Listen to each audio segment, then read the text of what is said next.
Video शुरू होने से पहले मैं वायसराय लॉर्ड विलियम बेंटिक को धन्यवाद देना चाहता हूं, जिन्होंने इस देश को एक ऐसी कुप्रथा से मुक्ति दिलवाई जो हमारे देश पे एक कलंक थी। हमारे देश में पहले विधवा को उसके पति के साथ जिंदा जला दिया जाता था और अगर वो किसी तरह बच जाती तो उसका जीवन नरक के समान होता था। लेकिन जाटों में ये कलंक कभी नहीं रहा। और आप लोगों ने एक कहावत भी सुनी होगी कि जाटनी कभी विधवा नहीं होती।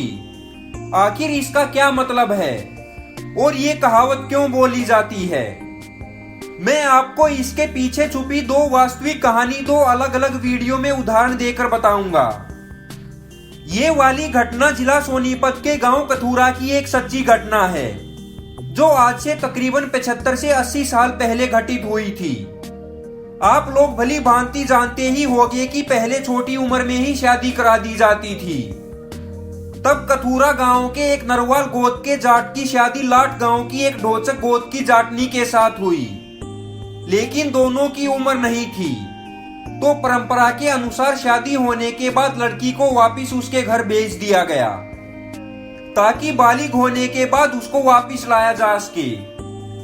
जिसके साथ शादी हुई थी, जिनको बड़ी उम्र का होने के कारण मैं उन्हें दादा बोलूंगा, एक दिन दादा अपने खेत में गए हुए थे और जो ये मुढ़ी आप देख रहे हो उन्हीं की याद में बनी है।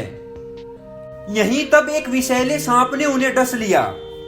सांप के डसते ही दादा गांव कथूरा की तरफ भागे और भागते भागते किसी तरह गांव की अपनी हवेली पहुंचे। लेकिन उस छोटी उम्र के हमारे दादा को शायद ये नहीं पता था कि इससे जहर जल्दी फैलेगा, और हुआ भी वही।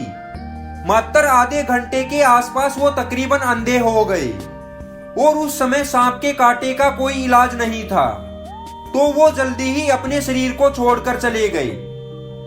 और उनके घर में तथा दादी के गांव लाट में शोक की लहर दौड़ पड़ी।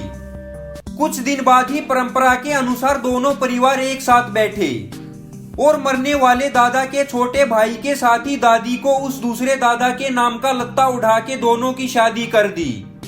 और इस तरह हमारी दादी विधवा नहीं हुई। शादी के बाद जो औलाद हुई वो सभी दूसरे दादा के नाम की थी, क्योंकि पहले दादा तो नाबालिग ही दुनिया को छोड़कर चल बसे। दादी जी को पहले लड़का हुआ, लेकिन वो चल बसा। फिर एक और लड़का हुआ, वो भी चल बसा। फिर 2 लड़की हुई, फिर 2 लड़के और फिर 2 लड़की। हालांकि उस समय तक ये चिता में जिंदा जलाने वाली परंपरा तकरीबन बंद हो चुकी थी। लेकिन सोच के देखो, अगर यही काम दादी के साथ उस समय से 150-200 साल पहले हुआ होता तो उसका क्या होता? मैं सोच के भी शिहर उठता हूँ।